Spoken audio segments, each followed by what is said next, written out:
Wow, Mary. So yeah, it was an amazing presentation. Several young people with these impressive abilities. That was Very really good. wonderful, Mary. I'm an experiencer, and you answered a lot of things for me. Thank you so, so much. I know it was a lot of data, but I wanted to give you a package so that you could have something to work with. Wow. That's a lot to work with. It's wonderful. Really. Thank you. Well, not a lot of new things since we talked before. I guess for questions, maybe we'll just let people cut in. If it gets too much, we can do in order. Alfred Labermont Weber is here. He lives here in Vancouver, a few miles from me. Yeah, he's got to stand up. You want to talk, Alfred? Yeah, sure. Mary, good to see you again, and thank you very much for a tour de force. And this was an observation that I'd like to make and to get a comment from you. It turns out that prior to your presentation, I interviewed two scientists on a panel, and they have been studying recipients of the COVID vaccine. And what they concluded scientifically is that the recipients of the COVID vaccine no longer have souls. And this is very rigorous data. And on Friday, it was announced that 120 million Americans have now been fully vaccinated, have taken both shots. So about a third of Americans, a third of the American population can plausibly, hypothetically, they stated that spiritually they're dead. They're kind of ciphers, and they bring them up on a screen and they have no auras, they're gray. And they actually have been shown to plunge toward unvaccinated people and to try and hug them to get impulse and soul. Watching this data, what occurred to me, and it was sort of a grok, is that it's this void that the Homo noeticus is going to fill. And I just wanted to get your thoughts and reactions from that. That is, Homo sapiens is being genocided. That is what a tribunal of conscience that I'm a judge on has concluded with a 108-page indictment and a trial with evidence. There's a genocide going on, a horror.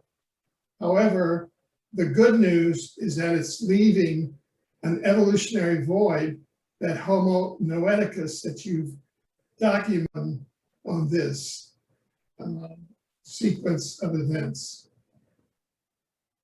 Thank you, Alfred. And I've been, as a former nurse midwife, I've been looking very closely at what's been put out by mainstream media in terms of this whole, I'm going to say this here, scamdemic, because that's, you know, the whole thing is being orchestrated for sure. And I noticed too that some of the research is that it's actually attacking that multidimensional side, that the empathy, compassion that is part of the human genome. And I was wondering about that. Dr. Lena Olson was told some time ago that what she was being shown was we were separating out into two frequencies, low frequency people and high frequency people. And the low frequency people have chosen to remain within this paradigm here, the 3D, and the rest have chosen to go to that other level of experience and existence. And in a way, it seems like we're getting that polarity exactly now on multiple levels. But what also I'm aware of from what the children are saying is that they have the abilities to heal anything because of their awareness. And that was why I was challenging people to look at even crystals and the sentience within a crystal and the healing that many are being asked to use that particular crystalline form for healing, I believe we will find ways of rebalancing and even with the DNA, with frequency. We've got the scientists that are saying you can heal anything with the frequency, as long as it's the right frequency. What are they bringing through? All the languages from their star families, which is activating their DNA, their star DNA. And that, I believe, is what will come out of this, because it's going to be the catalyst. I was talking to a young 10-year-old only last year, and he was explaining he's been visited by light beings. And he said he comes from a planet of light. And he said that he manifests instantly there. He said it's much harder in this planet, he said, because it's a lot denser here. And I said to him, what is going on as far as you understand about this on this planet now? And he said, Mary, this is the reset. And what I'd like to, because I wanted to know more, I talked to a mother of a 12-year-old just less than 2 weeks ago. And I asked what she understood about what was happening now. And I'll read you briefly, it's only a few lines. She said this: everyone is moving dimensions. The higher self of each person individually is working hard to bring into alignment the new dimensions upon Earth. Each higher self on the planet is trying to do this, even if the person is totally unaware. She said, therefore, certain beings are creating many negative emotional situations on Earth to keep humans from changing dimensions. The higher energy vibration, the less emotional we become, we will be in a more neutral happiness and harmony with the planet and each other. So there's a kind of energy battle going on with each person's higher self and the darker energy beings. Not everyone realizes this, but everyone will evolve to the higher dimensions eventually. No one will be left behind. It will just vary in timings. This moving dimensions is happening throughout the galaxy on many other planets too.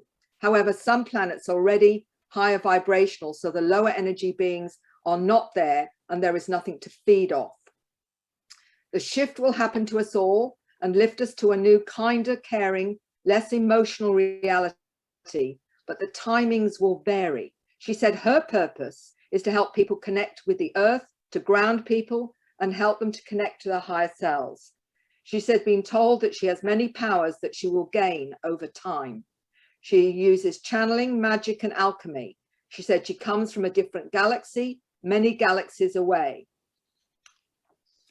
She said also that she warned there were many famous and popular people leading the spiritual world with many followers who are loving the attention and are not working for our best interests anymore. They are lowering our vibrations with their rhetoric and negative tales. She said the vaccines are not good, but not everyone who's had one will be affected, although many will. So there's answer to the vaccine. Mhm. Very good. Yeah, anyone else? I guess people can just cut in and we can manage. I can't see everybody, so just open your mic and start talking. I'll speak. Hello, Mary. That was fantastic. Yeah.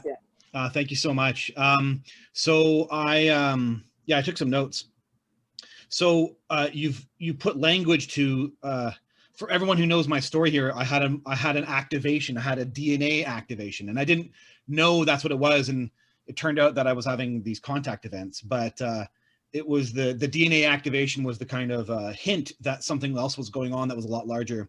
And for everyone who was, there's videos now of my story, and I didn't frame it this way, which is exactly what it was. It was this DNA activation. And part of the story is that I felt light was in my cells, like I could feel intuitively my cells had light in them. And golden, you mentioned the golden DNA. I had dreams in that time where my body was golden, and it is exactly what you talk about. And so that was really neat to kind of frame it that way. And the beings did this with me and to hide that the contact events were happening. So they activated me, and then they wanted to see kind of what happened with me. And it turned out to be a bit of an experiment on their behalf, and I wasn't aware it was occurring though another part of me did know who was going on these crafts and had the memories blocked. And so that's really fascinating. So yeah, so very cool. Another interesting part to it is they were very interested. I had a learning disability at the time, or I guess I still do, but I don't kind of identify with it now. But they were interested in that part, and that was really weird too. You made that connection with the kind of the autism. The beings, as a child on their craft, I have a memory of them kind of analyzing my brain, going in through my eyeballs with the holographic technology, and they seem to be really interested in this learning disability. And then the learning disability added to how I got activated.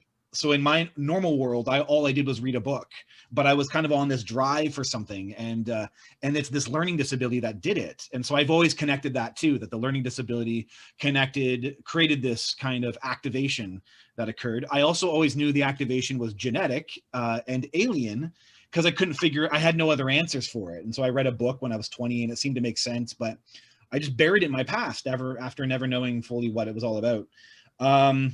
I was also told that the beings, that's what they're doing. They're seeding planets.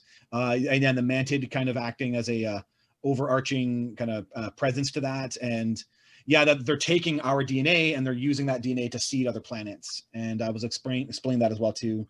The free survey, I'm actually so I just wanted to share all that because I was really excited by the connection. But this is a question. You talk about the free survey. So I'm really curious, was this your personal survey, or was this, where did you get this information? I'm very curious about it and like to learn more about that. Well, about 5 or 6 years ago, I connected with Ray Hernandez and also Dr. Rudy Shield, and then Dr. Edgar Mitchell. There's a whole story with that, but we ended up being co-founders of the Dr. Edgar Mitchell Free, which is the Foundation for Extraterrestrial Research, and so experiencer research. So it's actually changed now to Consciousness and Contact Research Institute, because we're looking at the science now. But what we did, which had never been done before, and the book is a tome, I can tell you, it's quite a big tome. But what we did was 600 to 700 questions. It was an academic, and in fact, I think I can tell you a little bit in more detail. Hold on a minute. It was comprised of 15 PhDs, academic professors, and 10 lay investigators, which was one of myself. Okay. And what we discovered with putting the questions together, and these were 3 stages, but it literally went over the globe, and we got 4,200 that filled them out. And the surveys then really gave us a fascinating insight, because it was all conscious recall. None of this was through hypnosis. We were able to do the surveys to find out how people understood their experiences. And even though initially many of them were very, very fearful, it seemed as they went through the process of coming to terms with their experiences, they changed in their attitude to the beings. It's almost like the more that they were prepared to accept these experiences, the more it changed their perceptions. And that's what I found with Awakening, and why I said it transforms their life, because they started to see benefits. And so ultimately, looking back on their experiences, most of them said they wouldn't change them, and that it changed their, that there was a psycho-spiritual transformation was what we discovered. And what was, I mean, that some of the things were, we also found out that the main ones people saw were actually humanoid, not the Zetas, not the Greys. I think that was 3rd down on the list, actually, from what I remember. But there were extra-dimensionals, interdimensionals, hyperdimensionals. There were beings from the future, time traveling. And I've got a lovely story of a 9-year-old that talks about the fact that he came, that we are I'm probably best just to say it, just so you get an idea of what he said about his time traveling. He said he's a time traveler from the future. This is a 9-year-old. His real form is not the body he inhabits now. He's genderless in that form. He says his alien form is really us from the future. They are us, we are them. And he went on to describe how he had no nails and 4 fingers. as part of his time traveling awareness of himself. So what we got from the surveys was a really fascinating understanding of how many relate to their star family, how they felt they were part ET, how some of them felt they were hybrids. And here we have it, 700 quantitative and 70 qualitative open-ended questions administered in 3 online surveys. Dr. John Climo, a retired academic professor, taught research methodology for 45 years, was the chair of Free's research committee, and many other PhD academics. And the book is Beyond UFOs, The Science of Consciousness and Contact with Non-Human Intelligences. We're now going to do the one that explores every type of multidimensional experience, including many of those that are contributed who are experiencers with PhDs that are able to look at it from both the science and from the experience. And we're all sharing more personal. We're coming out of the space closet, many of us, one way or another. But I'll hold on, I've got it here. Hold on. Here you go. There you go. There you go. Yeah, you had a picture of it in the, I took that note. Yeah, you have a picture of it in the slide there. So yeah. Oh, wow. Yeah. Fantastic. First time it's ever been done, Jeff. Yeah. First time I've ever had that much data. That's great. I'll be getting that. Yeah, that's great research. That's fantastic, Mary. I'm so happy. Yeah. Yeah, that's fantastic. You're doing that research.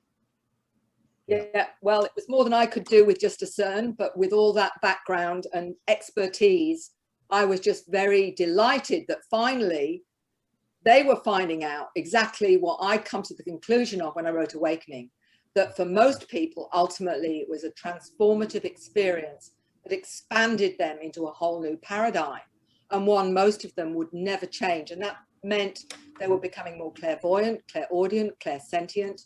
They were, seeing orbs of light, seeing energy fields, the whole gamut, which is what the children, and I would like to add this, many of the children seem to be synesthetic. By that, some of you may not understand, I don't know if you do, that's a perceiving multidimensionally. So in other words, say the letter 7 would be an emotion, would be a color, and would be as a feeling or a color. It may even be a sound, because multidimensionally, that's how they're experiencing their reality. And that was seen as a dysfunction, whereas I think it's indicating more of our expansion into the multidimensional nature of the hologram, which we're all part of. Wonder if that's why they were studying autism, Jeff. The same idea. Yeah, totally. Yeah, who knows? Yeah, very awesome. That's great, Mary. Fantastic. Yeah. Thank you. Very good. Excellent. You're really on a roll, Mary. Just so wonderful to have you here. Anyone else? Anyone questions, comments? Yeah, Brian, I'd love to jump in. Sure. Okay, Bruce. Where are you, Bruce? Where am I? I'm down in Eatonville, Washington, down by Mount Rainier. Very good. Yeah. Go ahead. I'm glad you're having that. Yeah, Mary, definitely a tour de force. I think more of a force of nature, perhaps, might be more accurate. For those who are concerned about the comments about vaccines, I just want to add my 2 cents. I'm fully vaxxed. I got 2 shots of Moderna, and I've never been more alive in consciousness. I'm someone who really I've devoted my life to development of consciousness and exploring consciousness. I've been in the Ramtha School for 30 years, and I write about consciousness. I'm a journalist, and my soul is not dead. I'm here to tell you. No vaccine wipe my slate clean. I'm good to go. And along the lines, for people, perhaps I may be preaching to the choir here, but for those who want to learn this stuff, how to see interdimensional beings, how to see orbs, how to begin to communicate with extraterrestrials and other beings and other life forms, you don't have to wait to be anointed by some extraterrestrial zapping you with, his DNA. You can learn it. And I learned it. Either the Ramtha School of Enlightenment, and there's other places. There's another channeled fellow by the name of Bashar, who is giving a workshop next week down in LA. Can you learn experience? Can you learn? Exactly. can you learn experience? Can I learn experience? Yeah, I don't think you I can. don't quite know what that means. You know, Well, as an experiencer, that I am not, I admittedly am not, can you learn that? I think you have to experience it. I don't think you can just learn it. Because you I said yourself, for those looking to get involved in this, how, follow up on that. How do you become involved and be somebody who is in touch? I'd go back to the basics. To begin with, consciousness is unlimited. You want to contact, you want an experience, you want to have sex with aliens, you can have it. You don't have to wait for the wouldn't gal say with the wig that. to show up and all of that. I wouldn't say that. I like the idea of what those kids are doing and what they're involved with, playing music and living through that age. It doesn't have to be a very scary thing, but it does happen to be something significant that I would consider significant as now an experiencer when it happens. In terms of consciousness and creativity, I've got to say the first manifestation in my life after I started going to the school was telling stories and getting up on stage and writing my stories and eventually becoming a journalist. And I see that as a quid pro quo of learning how to meditate and going within and asking myself, what do I want to do, and being open to inspiration and my consciousness reacting to possibilities and charging my consciousness intentionally to look for things that I want. What have you found? It's blossoming. My life just continues to blossom over and over and over again. And no vaccine is warping that. I'm here to tell you. Okay. I don't know if I get a vaccine. I don't know what you just said. Is that a pro-vaccine sort of statement on your part? I don't think I would. I'm very pro-vaccine. I think the more people who get the vaccine, the better, the safer the world becomes. I'm just the opposite. Okay, well, yeah, and I do believe, and I've seen this for a while, I do believe that there is a fracturing in Homo sapiens, that Homo sapiens will become something new. I think we're on an inflection point right now where whether we would become Homo noeticus, Bashar calls it Homo galacticus. I personally am calling it, what I feel I'm moving into is Homo divinity. And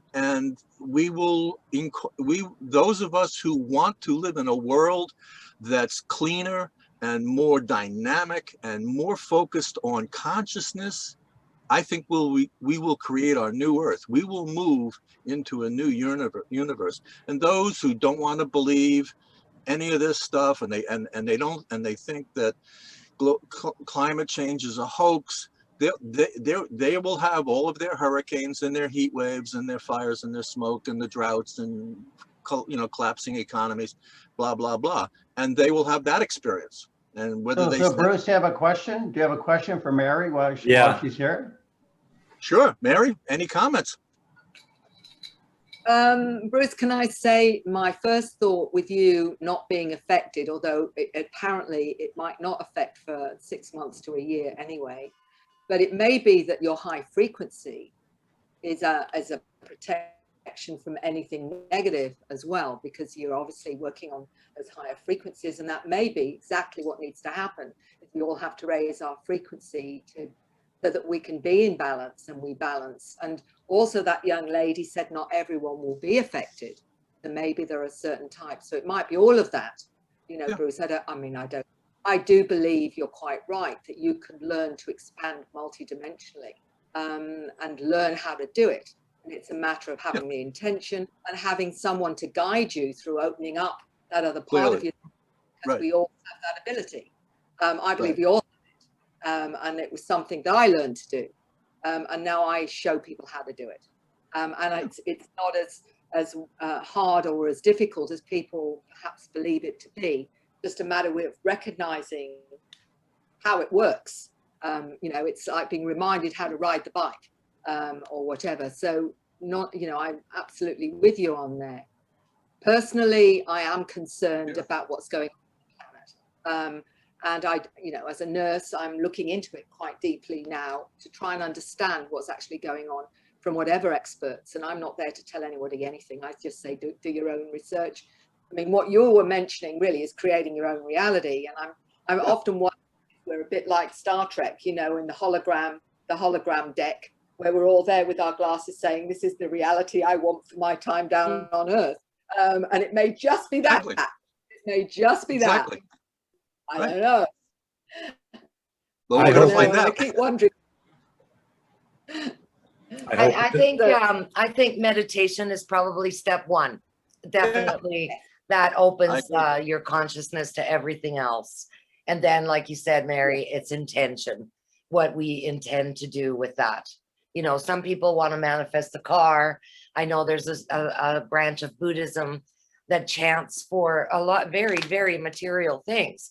And I've met people and they say, oh, you know, ever since I started doing this Buddhism, I bought a car and I've got a house, and this is what they're manifesting. And this is what these people consider to be a proof of their spirituality. So I think there's so many ways to do this. It's really not one way.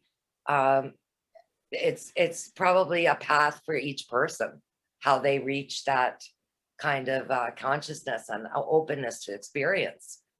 And, you know, Barry, if you want to experience, I think the opportunity is going to come very, very soon for everyone. You know, I have a feeling that we're going to see ships like en masse, like people are going to see it. That's why disclosure is happening, because the governments of the world know that, you know, that I think that the beings are going to show themselves very soon. So we'll all be experiencing. I think you might be right. Mary, I've got Elena, go ahead. You mentioned that you were communicating with an 8-year-old who could read and understand the light languages and translate them into English. So what was the translation? Oh, I don't know if I can really remember now. That was probably about 3 or 4 years ago. So I'm not sure I actually remember. But one of the things was about, I remember, was to do with ecology and actually damaging our environment. You know, when I think back, it was primarily that. And So that that is seems, one of the big. yeah, that seems to be the universal message, right? That people are getting. Yeah. Very much so. And this to me makes a lot of sense with all the other ways that people change the way that they perceive everything. Many of them, you know, I remember one gentleman saying, I can't step on an ant now. Everything is conscious. That's not so bad. You know, that was what was so interesting, and why I was challenging you a little bit to look at the possibility everything is conscious, because this is part of the message too. We're all made up of the same stuff, and that just because it's not in a humanoid form, or, you know, one of these other forms, it can actually have a sentience. It can have an intelligence of a kind, even if it's not what we fully understand. And many people see crystalline beings, for example. And there is a gentleman who I write about in The New Human that is out of body more than he's in his physical body. And he meets crystalline beings and forms that are geometric shapes that he communicates with. So it's about us expanding what is possible. And that's the challenge, isn't it? Before we get that cognitive dissonance that says, hold on a minute, that's a bit too hard. So for me, if I get information that challenges me, I look for some tangibility to make sense of it. And that's why I like to have a bit of left brain going along with the right brain, so that I can, hopefully they can marry and balance up a little bit. I just hope my journey made a bit of sense to you. Yeah, it was fascinating. Thank you. And as my journey unfolds, I'm beginning to understand and work with water. And I think that water, of course, is a sacred liquid, but probably the most precious thing in the universe. And it also functions, it's conscious, and probably is a way that communication happens between bodies. And it also can be used to program and probably activate people. If you program a glass of water and then people drink it, they'll probably get activated. I'm with you on that. And Yeah. when the 9-year-old explained that she could change the nature of water with sound, I mean, she was thinking and sending the frequencies to the water, and the mother noticed it tasted different. What we have to understand, if that's the case, Masaru Emoto was showing it. The Japanese scientist was showing how water with intent, through prayers, with love, with various positive intentions, can actually change the net crystalline form of water. We're 70 to 80% water. Yeah. It completely changes the way, you know, and of course what we have, don't we, when we have somebody saying something negative to you, that's a frequency that's affecting your body and affecting the water in your body as well. So we feel awful, we feel really bad if somebody's saying something really negative, and if they're saying something positive, we feel so much better, because again, it's a frequency that's affecting what we're, you know, our cells, what's in them, and the whole thing. Makes, to me, it's logical, you know. Yeah, yeah, it's perfectly logical. Yeah. Okay, thank you. Mary, I have two questions that came up while you were talking, and one of them is about miscarriages. Actually, I'll just tell you the two questions and you can answer however you want. I wanted to know if there was a specific lexicon with the children, if they could repeat the messages and knew precise words from these languages. That was one of my questions. And the other question has to do with miscarriage. Do you think that miscarriage can also be part of that thing where the baby is taken? So those are my two questions. Okay. I'll explain to you what a 7-year-old explained to me about the languages and the scripts. She said to me when I showed her a book of scripts, this was the same young girl that had translated the script in my awakening book, and I had a whole book of them. She said to me, some of them are not translatable into human language. They are sensed or they're felt, they're a frequency. You know, there were compressed files of data that would fill a room with encyclopedias, but some that are translatable, she picked one out, reading it in a diagonal fashion. And then she said, after she said it in the language, she translated it. And she said, this came from the mantis and the zetas. And so, and it was, again, that was an ecological message as well. So it seems like some of the languages can be understood with our linear format, but many of them are these compressed multidimensional files that, again, you can have one script like that, and it can be it could comprise of information that will fill a room with encyclopedias. No, I understand, but that was exactly my question. Does that squiggle, is that a repeatable squiggle? Is that a repeatable word sound? Right. Okay. Okay. The second question, in terms of missing pregnancies and what have you, I was a midwife, so I was really interested in the experiences, because, you know, I understood biologically anyway, and medically, about the whole thing. There is always miscarriages with the standard, I'm pregnant. There's always detritus from, you know, a fetus that's died, contents of the uterus and whatever. But what many of these women have is nothing to show for the missing, the thing that was pregnant. And one of the stories in Awakening is particularly profound, because the lady was pregnant. She went to the doctor, confirmed pregnant. She was told, though, it would be dangerous for her to have this baby because her second son nearly died. So she was in a dilemma. Should I have this baby? Shouldn't I? Because something happens to me. What about my two sons, my husband? And so while she was in that dilemma, one night, suddenly she wakes up, there's blood, but there's no fetus. There's nothing. She doesn't know what happens, but she feels this huge sense of loss. So it could have been that she didn't see the fetus. It could have been that, but she kept having flashbacks of something being taken. And many years later, her son, who was having experiences, said, "Mum, you've got to meet my brother. He wants you to meet him." And she's saying, "I don't care what you think. If the ETs have taken him, I don't want to know about it. They're horrible, they're evil, they're all this stuff." She didn't want to know. She couldn't even look at a baby because it made her feel so terrible. So I did a regression with her, and it was one of the most profound that I think I've ever done. And I was very concerned about what we'd find, because she was already traumatized because she always felt somehow her child had been taken.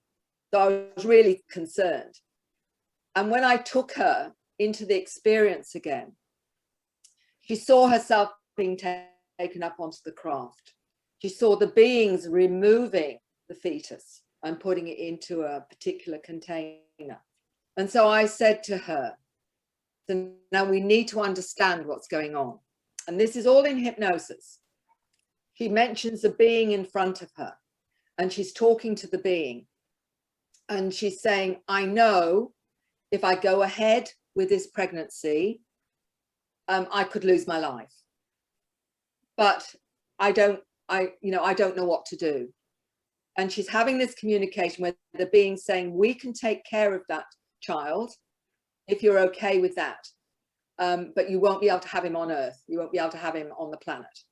And she's left with, do I go ahead and risk it, or do I let this being take my child?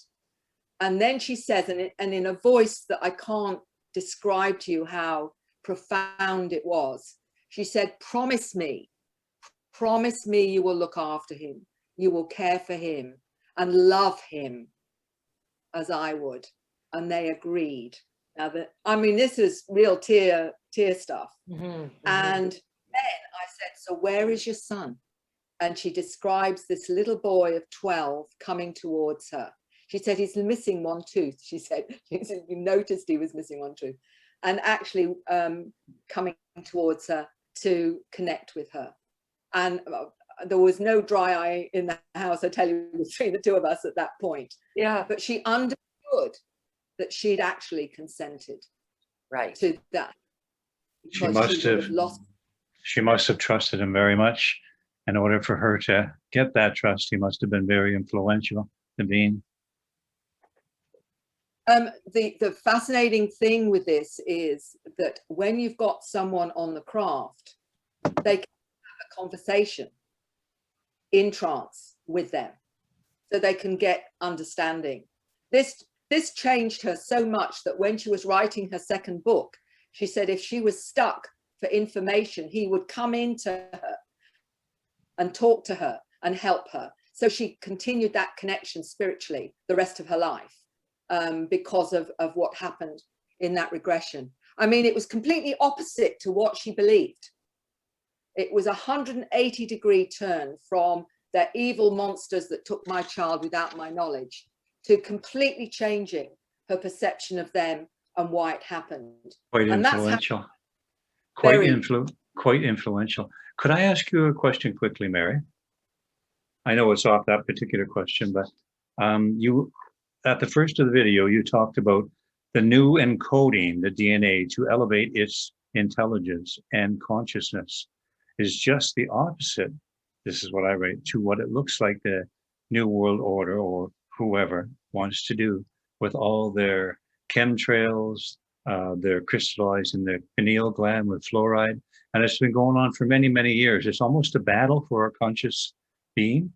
What do you think has pushed that negativity to keep us down, to keep us becoming conscious? Who and why would they do that? Just simply they don't want us to go to that next dimension, that next level? And who are they? Well, that's the big questions, isn't it? There are many thoughts on that. Some believe that they are self-serving intelligences. Sometimes they call them Dracos, reptilians, or other forms of non-human intelligence that are self-serving, that want to keep us in the box and to stop us from evolving. That's what I think. There are many that believe that, and there certainly seems to be quite a bit of data to substantiate that. So you know, I look at that and wonder, okay, so if that's the case, then all these new aware generations of human, the best thing you can do is shut them down, because they're coming in a lot more awake. They're aware of their origins, as I mentioned. They're aware of the planets they come from. They're aware of their abilities. What do? You label them as dysfunctional because they are wired differently. You dose them with Ritalin to shut them down. You pollute the water, you pollute the food, you use chemtrails and other poisons so that you can shut these aware children down. I mean, one of the interesting facts with ADHD, I talked to a gentleman who I got to know quite well from Hong Kong. His name is Neil Gold, and he was in his 50s when he realized he was actually an ADHD individual. He said, I always saw a complexity of religion, of reality that no one else seemed to see but myself. And he said, I realized that as ADHD, I'm always dialed into higher dimensions because their frequency is much higher. What do? We dumb them down, these ADHD, so they can be programmed into the old, inefficient and inaccurate 3D reality. That's what we do. We give them Ritalin. We Don't give them credit. Don't give them credit for anything other than what we think they are. They are. They're wired differently, I think, so that they're not programmed as easily as the older models like myself have been programmed into. You know, they're Me too. They're the upgrades. I'm saying don't worry about the fact we're the older models. I think we're being assisted to upgrade along with them, so we're not going to be left behind. I just think we're the bridge builders. We're the ones that have had a foot in each camp, if you like, and so we just got a different journey. But we're to help them because they experience this as a natural and normal thing until they get shut down. And it's great to shut them down with Ritalin or other drugs, which is quite insidious now when you're giving them to 4 and 5-year-olds. They tried to do that to my children. Oh, yeah. And they told me all 3 of my children at different points when they were in school that they were ADHD and they were supposed to go on medicine, and my husband and I didn't allow it. But one of the strange things about that is that they must be on a different frequency and they must be thinking really, really fast because doctors give them speed to slow them down. I've always found that really fascinating, that Ritalin is actually a form of speed.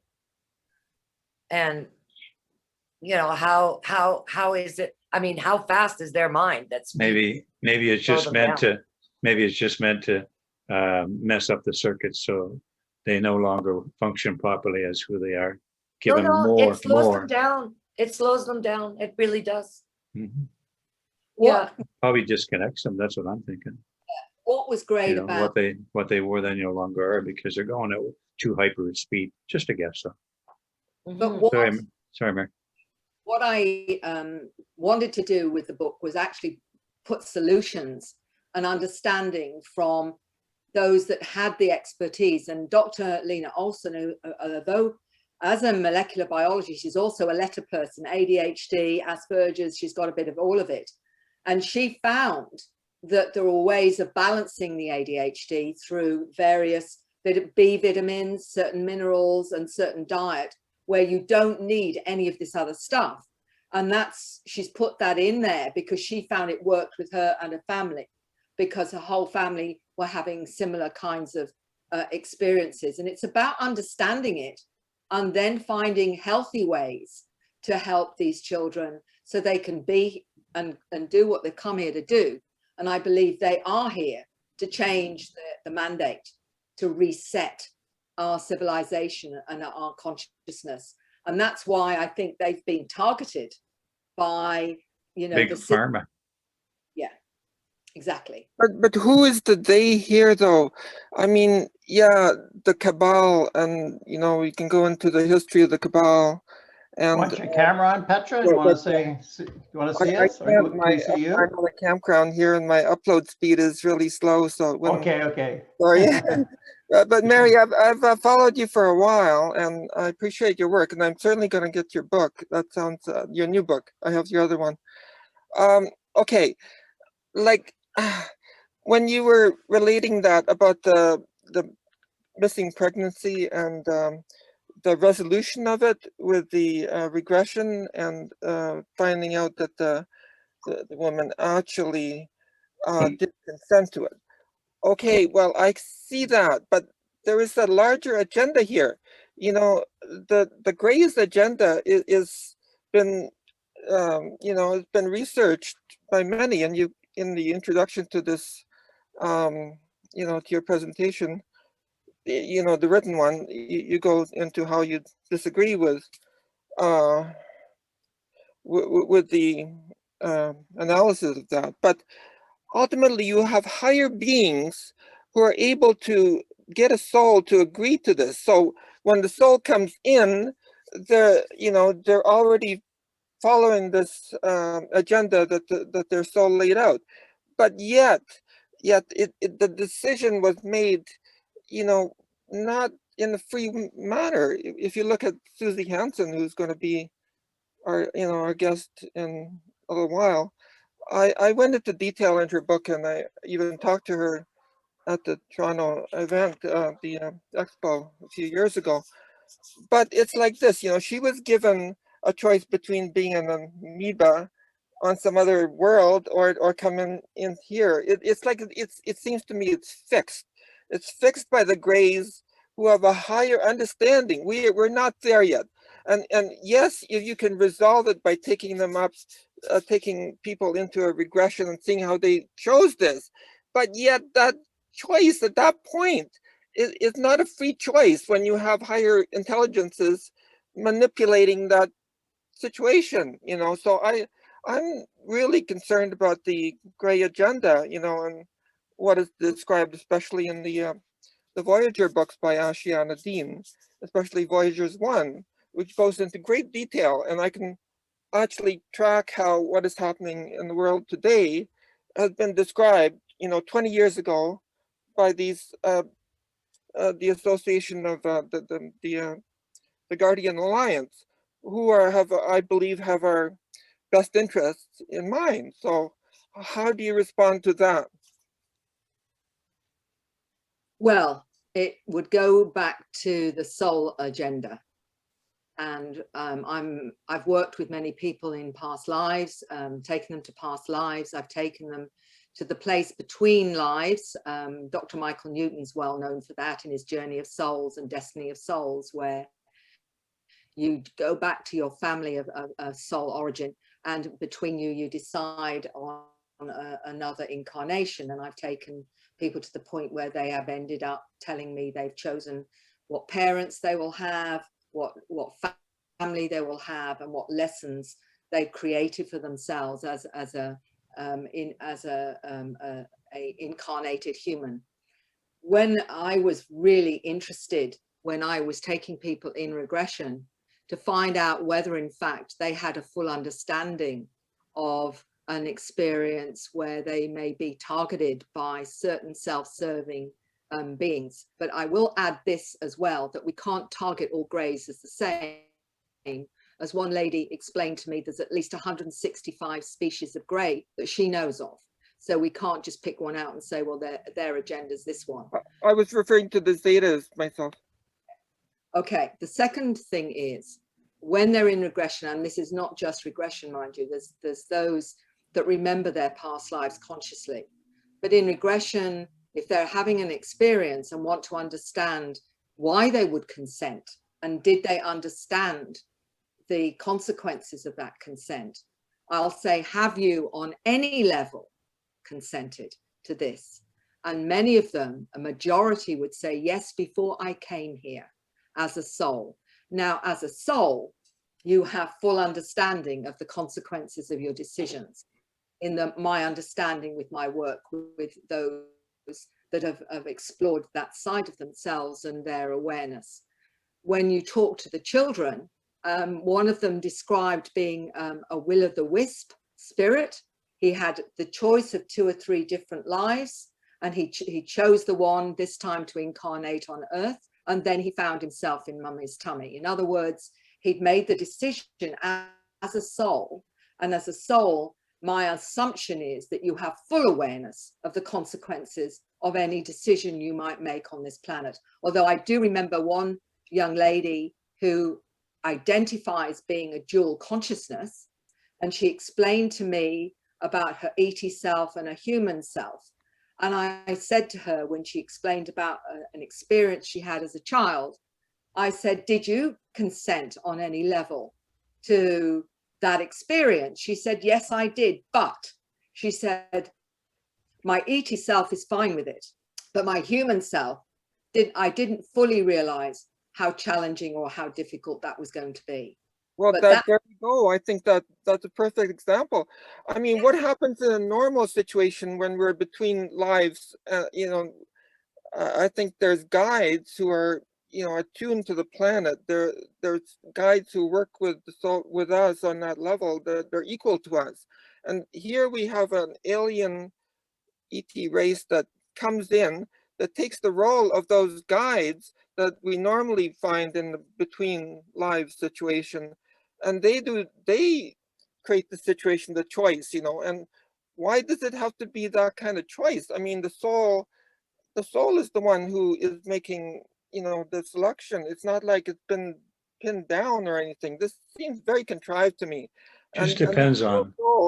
These souls seem very much like the soul matrix transplant that is described in the Voyager's book. Just go ahead. sorry, I didn't hear the last of that. Sorry, the dual soul that Susie Hansen describes, where she's connected. I don't believe it's a dual soul. It's like we are we are an elemental paired with a soul. That the elemental, this is our nature. The elemental supports our body functions and everything that's unconscious. So we pair normally with an elemental who's of the planet, but here you have an ET elemental coming in that's pairing with us that has a greater intelligence. They're not like the elementals don't have any free will normally.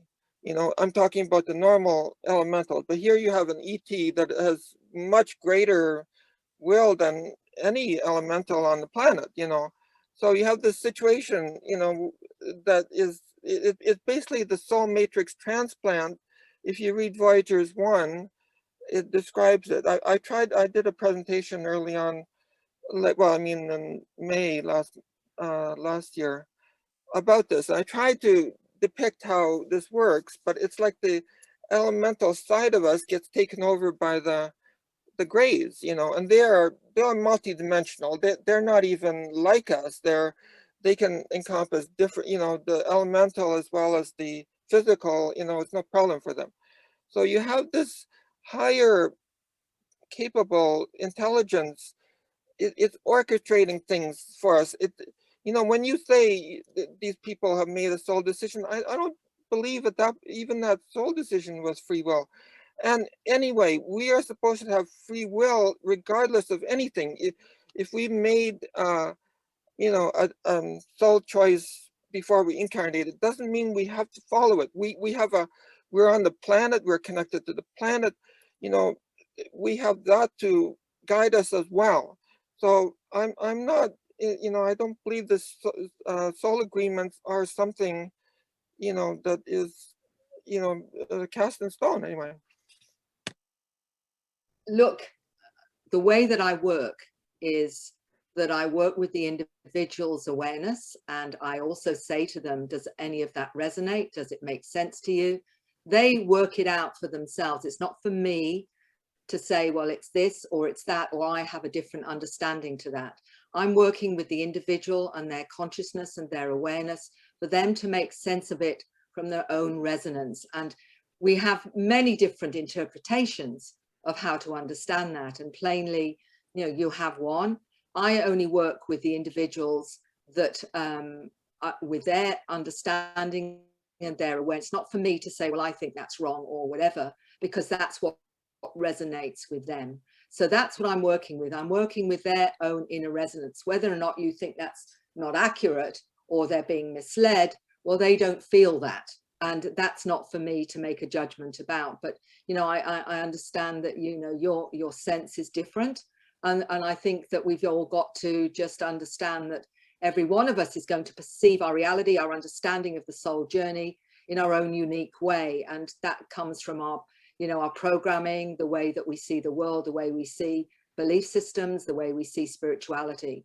So, you know, my work is honoring where people are at and honoring their understanding of themselves. For example, if someone's very religious and they're saying, I'm seeing angels, someone else who's not religious will say, well, I'm seeing light beings. They may very well be the same thing, but it's just their perception that I am honoring, because it's not for me to say, well, I think I've got the mandate and you haven't, because I don't know if any of us actually have got the mandate in, you know, the bigger picture, other than we've chosen to come in with limited awareness to experience as a soul and to understand duality. You know, the bottom line is, to me, it's about understanding what's loving and what's not loving at the end of the day. And we've only got our own resonance to truth. Thank you, Mary. I agree with that. Except these, you know, our incarnations have been here for thousands, millions of years, maybe for some of us. And here we have a species that's very recent, you know, and we got to balance those two things, the needs of an incoming species like this. I'm talking about the Greys, not the other species, you know.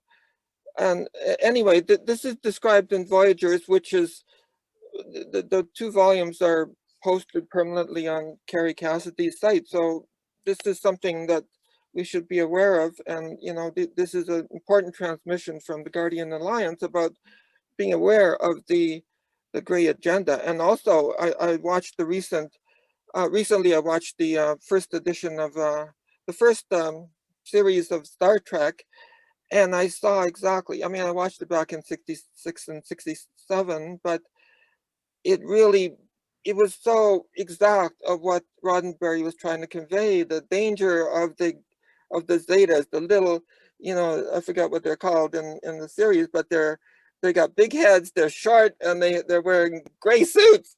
And so that was Talos 4, the pilot episode in 1964. Yeah, and there's other episodes that relate to it too. I mean, maybe, Petra, we should ask Mary if she can comment, like on Ashia Adine. Mary, do you want to comment on Ashia and Adine? I guess you channel those teachings. What do you think of Ashia Adine's view on the Greys?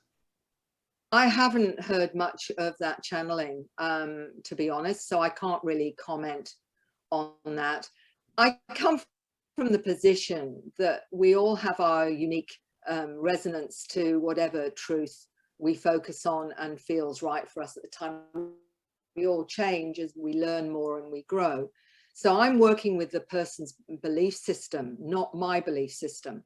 So if someone's coming to me, I find out where they're at and how they understand themselves. For some people, they may feel that they're operating through their superconscious higher self over soul. Others may believe they've got guides and teachers and helpers on the non-physical realm. So I work with whatever that belief system is, so they can access their truth from that you know, inner wisdom, for want of a better word, or their superconscious or whatever. I'm not there to tell them what I may have discerned or understood from whatever's going on around me, because I know, you know, I don't think that's my role. My role is to guide them to their own truth, their own resonance, their own understanding. For example, it would be like me saying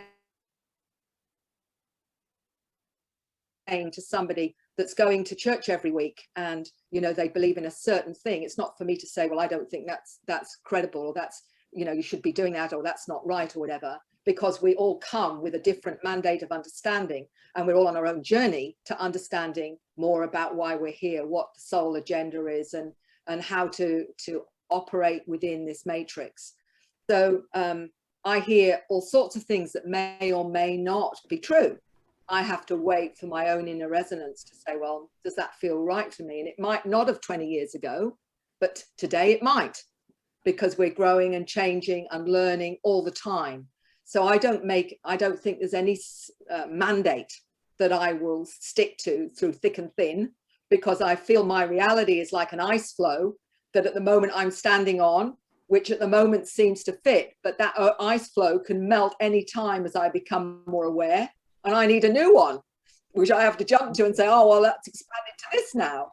So, you know, I'm not going to put any mandate and say, well, that's it, because I don't know if there is any it.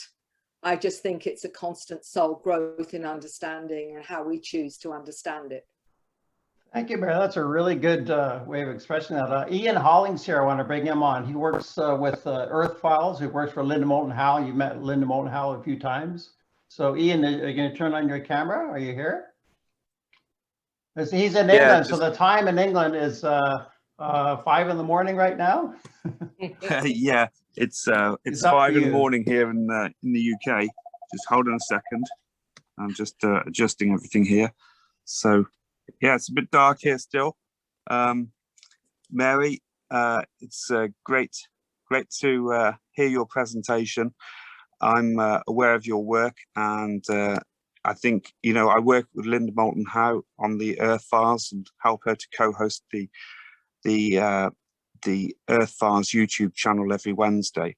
And I know that Linda also has great respect for your work. That was a fantastic presentation, and I think that it was really packed with facts of what we are discovering. I'm discovering this sort of pattern let's say, my role in all of this is some sort of conduit. I'm meeting lots of experiences and abductees, and I'm with you. I help the individual to gain a better understanding of what's going on, but I'm not going to force an agenda or help them to, let's say, put some sort of other ideas into their head. I just want them to develop their own and release what they have, and help us all to become better informed on this huge phenomena that is, let's say, in my opinion, the most important thing facing humanity. Yes, thank you. And I have great respect for Linda. I've met her a number of times and had dinner with her, and I think she's a light ship. She really is in this whole phenomena, with the information and the courage that she's had. Absolutely. To, you know, some of this, and I'm in awe of that. You know, incredible. So yes, thank you. to break away from mainstream the way that she did, and so early on. I mean, that's just fantastic, right?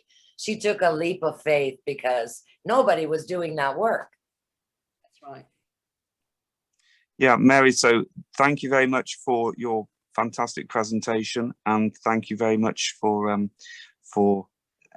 Brian and Mimi and everyone here tonight who's contributed to this show. This has been a fantastic show, and I look forward to, hopefully, Mary, spending more time when we can all get back together as well, maybe even meeting up with you and spending some time with you at a conference sometime. That would be great. I look forward to it. Thank you again.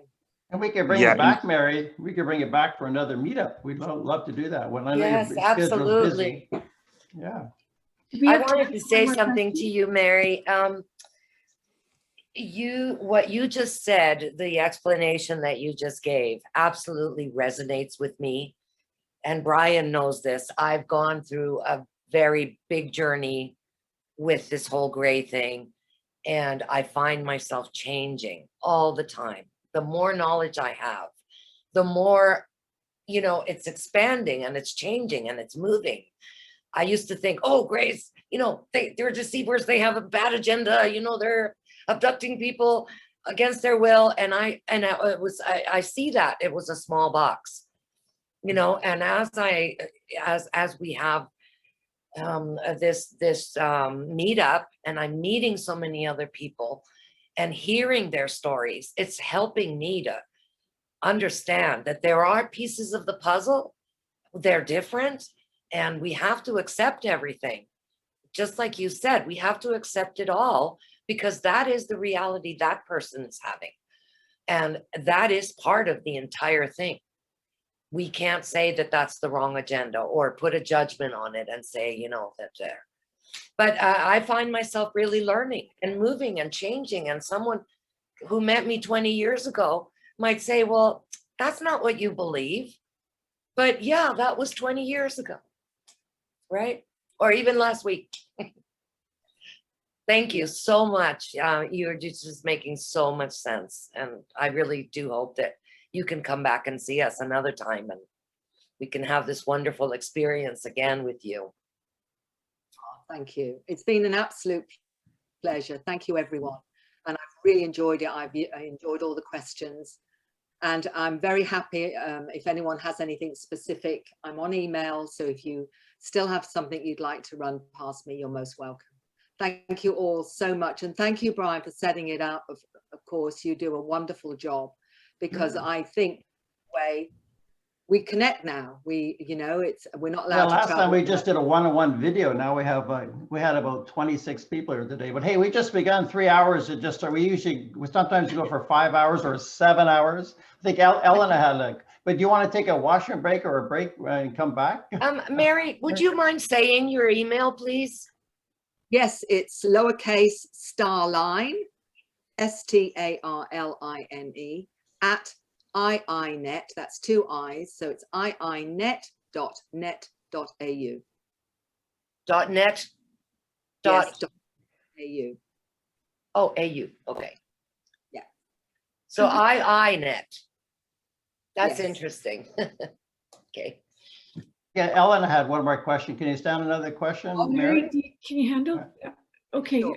just a quick one. I think that like speaking publicly about these experiences for someone who's maybe of 30 or older is sort of like coming out of the closet as queer. Like there's kind of a parallel there. But it seems like for the younger kids you talk to, it's not like that at all. They're just saying their experiences. But I'm wondering, just like how in the 80s and the 90s, as celebrities and public figures came out as queer, the world became safer for anyone who was gay. I'm just wondering if if there were public figures who are ETs or hybrids, if they came out and talked publicly, that would shift the culture radically as well. So I would like to see that happen. And I'm also wondering if you know of public figures who are ET. Oh, I wouldn't like to put a name to that at the moment. I might be able to at some time. But what I am seeing is more and more of those that are considered credible. And I don't like that, in a sense that you're considered credible if you've got a PhD or, you're in a certain profession, a lawyer or whatever, that somehow your experience is more credible than the housewife or, the farmer or the teenager that's, whatever.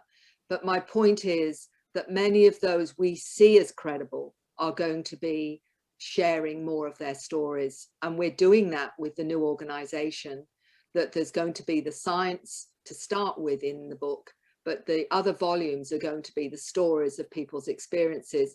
And there's MDs, there's lawyers, there's physicists, there's astrophysicists that are going to share their stories. I mean, I know of at least more than a half a dozen MDs. One of them is a professor at a university that has had experiences, but they just can't safely, with their profession at the moment, come out and say, this is my experience. And some of them doing amazing work with healing, with crystals, the whole gamut. But that is going to happen. And I believe disclosure will happen from the ground up, and it's time. Yeah, well, people need to take risks, right? They have to have the courage to come out. This is it. This is now you've got to speak your truth. The only way to change the paradigm, change what's happening, is for the truth to come out on every level of our society. And that, I believe, is the real reset, is when the Yes. truth. Absolutely. Yes. Well, Mary, I do want to ask you, like, you work with so many kids. I'm interested in, do you feel that the gray alien agenda, how is it actually working through these children? And do you see the gray alien agenda similar to how, say, Susie Hansen does or Jeff does, you know, like their whole culture, society, how they're leading humanity forward? Do you have a really positive view on the grays? I believe there's, again, I've been told there's at least 165 species of grey, and there are some that are more self-serving than others, and some I believe that are a very positive review. Just the same with the reptilians. It's very easy to say all reptilians are bad. I know particularly of people who've had wonderful, loving encounters with reptilians, and I say to people who've had experience with either species, what is it you felt from them? What did you sense and feel and resonate with? And sometimes it's been very extremely loving. The little boy that had the encounters with a kind of grey that gave him the music, a few days prior to that, he had a very negative experience with another species of Zeta.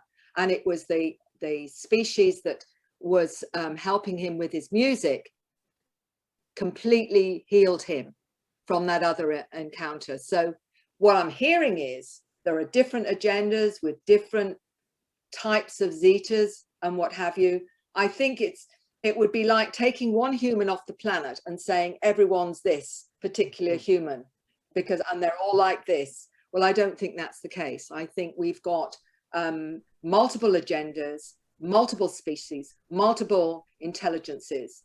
And also, I will say, many of the ones that are incarnating now are relating to many of those beings that they are interacting with, because they say their soul came from that species.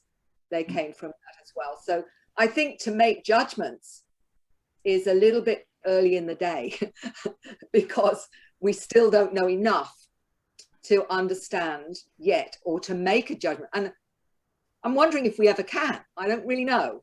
So to me, all I can say to someone is, what did you feel with that being? What was your sense with that being? Because it's up to them to make up their own mind, whether they see this in a positive light or in another kind of light. It's their journey. It isn't mine.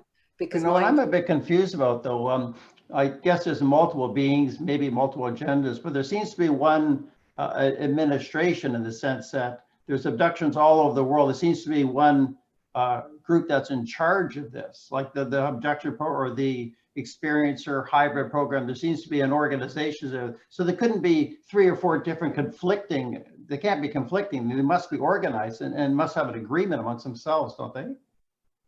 Sometimes you will find on the craft, you'll have various Zetas, you'll see Mantis, and you'll see humanoids working together. But what I will say as a final statement that I think is very compelling is that of all the 4,200 surveyed, when we asked about the final outcome to them, where many had gone through the fear process and come to understand more and become more aware, 85% of them said they had a psycho-spiritual transformation. That is interesting, isn't it? That certainly isn't something I think we need to dismiss. It's saying something very profound. So whatever ultimately the biggest agenda is, it seems to me it's something that is very beneficial rather than negative. And I'll leave you with that one. Make up your own mind. Okay, I guess you want to go, Mary. We could hang out here for hours. Maybe, I don't know, you know when you could come back another time? We'd love to have you back, but I really appreciate it. This has been amazing. And it's like you've developed so much since we talked 2 years ago. I mean, you have so much new information. It's very impressive, I'm sure. See, I don't know if everyone can clap because their mics are off, but I think you deserve what they can from everyone. That was fantastic. You want to open up your mics. Thank you. Fantastic. And thank you again. Bye for now. Bye, Mary. God bless. Goodbye. Bye, Mary. Really enjoyed Thanks. your We'll be in presentation, touch. Mary. Yeah, thank you, Mary. Thank you. Speak to you soon. Okay, take care. Bye-bye for now.